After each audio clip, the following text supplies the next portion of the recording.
K R ನಗರದಲ್ಲಿ ಕೆಲಸದಾಕಿಯ ಮೇಲೆ ಅತ್ಯಾಚಾರ ಎಸಗಿದ ಪ್ರಕರಣದಲ್ಲಿ ಮಾಜಿ ಸಂಸದ ಪ್ರಜ್ವಲ್ ರೇವಣ್ಣ ದೋಷಿ ಎಂದು ಜನಪ್ರತಿನಿಧಿಗಳ ವಿಶೇಷ ನ್ಯಾಯಾಲಯವು ತೀರ್ಪನ್ನ ಪ್ರಕಟಿಸಿದೆ. ನ್ಯಾಯಾಧೀಶ ಗಜಾನನ ಭಟ್ ಅವರಿದ್ದ ಪೀಠ ಪ್ರಜ್ವಲ್ ದೋಷಿ ಎಂದು ತೀರ್ಪನ್ನ ನೀಡಿದೆ. ತೀರ್ಪು ಪ್ರಕಟಿಸುವ ವೇಳೆ ಪ್ರಜ್ವಲ್ ರೇವಣ್ಣ ಕೂಡ ಕೋರ್ಟ್ ಹಾಲ್ನಲ್ಲಿ ಹಾಜರಿದ್ದರು. ಶಿಕ್ಷೆಯ ಪ್ರಮಾಣ ಶನಿವಾರ ಪ್ರಕಟವಾಗಲಿದೆ. ಕೋರ್ಟ್ ದೋಷಿ ಎಂದು ತೀರ್ಪು ನೀಡುವ ವೇಳೆ ಪ್ರಜ್ವಲ್ ರೇವಣ್ಣ ಕಣ್ಣೀರಿಟ್ಟಿದ್ದಾರೆ. ಅತ್ಯಾಚಾರ ಪ್ರಕರಣದಲ್ಲಿ ಆರೋಪ ಸಾಬೀತಾದರೆ ಕನಿಷ್ಠ 10 ವರ್ಷ ಗರಿಷ್ಠ ಜೀವಾವಧಿ ಶಿಕ್ಷೆ ವಿಧಿಸಲು ಕಾನೂನಿನಲ್ಲಿ ಅವಕಾಶವಿದೆ. ಪ್ರಕರಣದ ಕೊನೆಯ ವಿಚಾರಣೆ ಜುಲೈ 30ರಂದು ನಡೆದಿತ್ತು. ಸರ್ಕಾರಿ ಪರ ವಕೀಲ ಎನ್ ಜಗದೀಶ್ ಹಾಗೂ ಅಶೋಕ್ ನಾಯಕ್ ಹಾಗೂ ಪ್ರಜ್ವಲ್ ರೇವಣ್ಣ ಪರ ವಕೀಲ ಅರುಣ್ ಜಿ ಅವರು ಹಾಜರಿದ್ದರು. ತೀರ್ಪು ಕಾಯ್ದಿರಿಸಿದ್ದ ಕೋರ್ಟ್ ಮೊಬೈಲ್ ಸಾಕ್ಷ್ಯ, ತಾಂತ್ರಿಕ ಸಾಕ್ಷ್ಯಗಳ ಬಗ್ಗೆ ಸ್ಪಷ್ಟನೆಯನ್ನ ಕೇಳಿತ್ತು. ಇದರೊಂದಿಗೆ ವಿಧಿ ವಿಜ್ಞಾನ ಪ್ರಯೋಗಾಲಯದ ವರದಿ ಬಗ್ಗೆ ನ್ಯಾಯಾಧೀಶರು ಕೆಲ ಮಾಹಿತಿ ಕೇಳಿ ಎಂದಿಗೆ ಮುಂದೂಡಿತ್ತು. ಕಳೆದ 14 ತಿಂಗಳಿನಿಂದ ಸೆರೆವಾಸದಲ್ಲಿರುವ ಪ್ರಜ್ವಲ್ ರೇವಣ್ಣ ಅವರ ರಾಜಕೀಯ ಭವಿಷ್ಯದ ದೃಷ್ಟಿಯಿಂದಲೂ ಈ ತೀರ್ಪು ಮಹತ್ವ ಪಡೆದಿದೆ. ಈ ಪ್ರಕರಣ ಅಲ್ಲದೆ ಇನ್ನೂ 2 ಪ್ರಕರಣದಲ್ಲಿ ತೀರ್ಪು ಬರಬೇಕಿದೆ. ಕೆಆರ್ ನಗರ ಸಂತ್ರಸ್ತೆ ಪ್ರಕರಣದಲ್ಲಿ ಪ್ರಜ್ವಲ್ ವಿರುದ್ಧ ಅತ್ಯಾಚಾರ ಅಪಹರಣ ಕೇಸ್ ದಾಖಲಾಗಿತ್ತು. ಮನೆ ಕೆಲಸದಾಕಿಯ ಮೇಲೆ ಅತ್ಯಾಚಾರ ಎಸಗಿದ ನಂತರ ವಿಷಯ ಹೊರಗೆ ಬರುತ್ತೆ ಅಂತ ತಿಳಿದು ಸಂತ್ರಸ್ತೆಯನ್ನ ರೇವಣ್ಣ, ಭವಾನಿ, ಸತೀಶ್ ಬಾಬು ಸೇರಿದಂತೆ 9 ಜನ ಸೇರಿ ಅಪಹರಿಸಿದ್ರು. ಬಳಿಕ ಆಕೆಯನ್ನ ಹುಣಸೂರು ಬಳಿಯ ತೋಟದ ಮನೆಯೊಂದರಲ್ಲಿ ಕೂಡಿ ಹಾಕಲಾಗಿತ್ತು. ಇದೇ ಅಪಹರಣ ಪ್ರಕರಣದಿಂದಲೇ ರೇವಣ್ಣ ಸೇರಿದಂತೆ 8 ಜನ ಜೈಲಿಗೆ ಹೋಗಿದ್ರು. ಬಂಧನ ಭೀತಿಯಿಂದ ತಲೆಮರೆಸಿಕೊಂಡಿದ್ದ ಭವಾನಿ ರೇವಣ್ಣ ಬಳಿಕ ನಿರೀಕ್ಷಣಾ ಜಾಮೀನನ್ನ ಪಡೆದಿದ್ರು.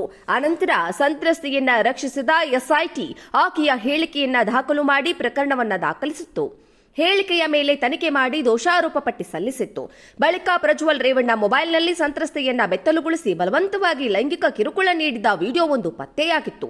ಇದು ಪ್ರಕರಣದ ಬಹುದೊಡ್ಡ ಸಾಕ್ಷ್ಯವಾಗಿ ಪರಿಣಮಿಸಿತು. ಕೊನೆಗೆ ಎಫ್ಎಸ್ಎಲ್ ಮೂಲಕ ವಿಡಿಯೋ ತುಣುಕಿನಲ್ಲಿರೋದು ಪ್ರಜ್ವಲ್ ರೇವಣ್ಣ ಅನ್ನೋದು ಸಾಬೀತಾಗಿತ್ತು. ಕಳೆದ ಲೋಕಸಭಾ ಚುನಾವಣೆ ವೇಳೆ ಪ್ರಜ್ವಲ್ ರೇವಣ್ಣ ಅವರದ್ದು ಎನ್ನಲಾಗಿರುವ ಅಶ್ಲೀಲ ವಿಡಿಯೋಗಳಿದ್ದ ಪೆನ್ಡ್ರೈವ್ಗಳು ಹಾಸನ ಕ್ಷೇತ್ರದಾದ್ಯಂತ ಹಂಚಲಾಗಿತ್ತು. ಬಳಿಕ ಹೊಳೆನರಸೀಪುರದ ಮಹಿಳೆಯೊಬ್ಬರು ನೀಡಿದ್ದ ದೂರಿನ ಆಧಾರದ ಮೇಲೆ ತನಿಖೆ ಆರಂಭವಾಗಿತ್ತು. ಪ್ರಕರಣ ಸಂಬಂಧ 2020 ಕೆಆರ್ ನಗರದಲ್ಲಿ ಕೆಲಸದಾಕಿಯ ಮೇಲೆ ಅತ್ಯಾಚಾರ ಎಸಗಿದ ಪ್ರಕರಣದಲ್ಲಿ ಮಾಜಿ ಸಂಸದ ಪ್ರಜ್ವಲ್ ರೇವಣ್ಣ ದೋಷಿ ಎಂದು ಜನಪ್ರತಿನಿಧಿಗಳ ವಿಶೇಷ ನ್ಯಾಯಾಲಯವು ತೀರ್ಪನ್ನ ಪ್ರಕಟಿಸಿದೆ. ನ್ಯಾಯಾಧೀಶ ಗಜಾನನ ಭಟ್ ಅವರಿದ್ದ ಪೀಠ ಪ್ರಜ್ವಲ್ ದೋಷಿ ಎಂದು ತೀರ್ಪನ್ನ ನೀಡಿದೆ. ತೀರ್ಪು ಪ್ರಕಟಿಸುವ ವೇಳೆ ಪ್ರಜ್ವಲ್ ರೇವಣ್ಣ ಕೂಡ ಕೋರ್ಟ್ ಹಾಲ್ನಲ್ಲಿ ಹಾಜರಿದ್ದರು. ಶಿಕ್ಷೆಯ ಪ್ರಮಾಣ ಶನಿವಾರ ಪ್ರಕಟವಾಗಲಿದೆ. ಕೋರ್ಟ್ ದೋಷಿ ಎಂದು ತೀರ್ಪು ನೀಡುವ ವೇಳೆ ಪ್ರಜ್ವಲ್ ರೇವಣ್ಣ ಕಣ್ಣೀರಿಟ್ಟಿದ್ದಾರೆ.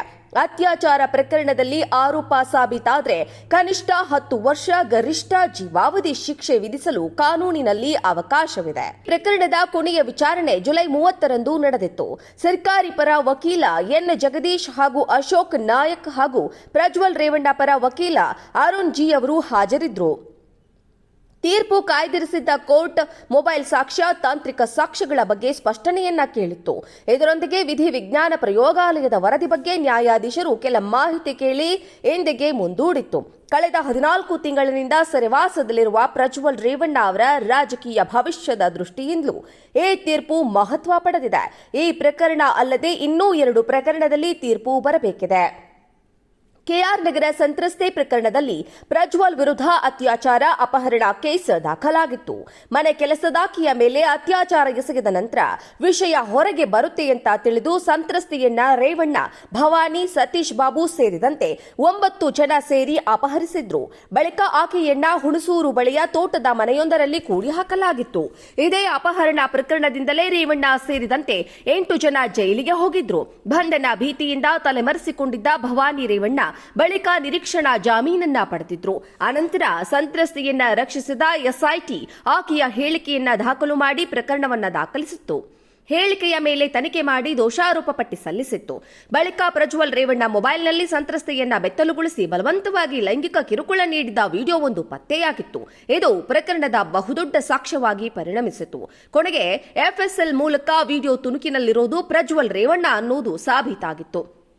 ಕಳೆದ ಲೋಕಸಭಾ ಚುನಾವಣೆ ವೇಳೆ ಪ್ರಜ್ವಲ್ ರೇವಣ್ಣ ಅವರದ್ದು ಎನ್ನಲಾಗಿರುವ ಅಶ್ಲೀಲ ವಿಡಿಯೋಗಳಿದ್ದ ಪೆನ್ಡ್ರೈವ್ಗಳು ಹಾಸನ ಕ್ಷೇತ್ರದಾದ್ಯಂತ ಹಂಚಲಾಗಿತ್ತು. ಬಳಿಕ ಹೊಳೆನರಸೀಪುರದ ಮಹಿಳೆಯೊಬ್ಬರು ನೀಡಿದ್ದ ದೂರಿನ ಆಧಾರದ ಮೇಲೆ ತನಿಖೆ ಆರಂಭವಾಗಿತ್ತು. ಪ್ರಕರಣ ಸಂಬಂಧ 2024 ಮೇ 31ರಂದು ಪ್ರಜ್ವಲ್ ರೇವಣ್ಣ ಅವರನ್ನ ಪೊಲೀಸರು ಬಂಧಿಸಿದ್ರು.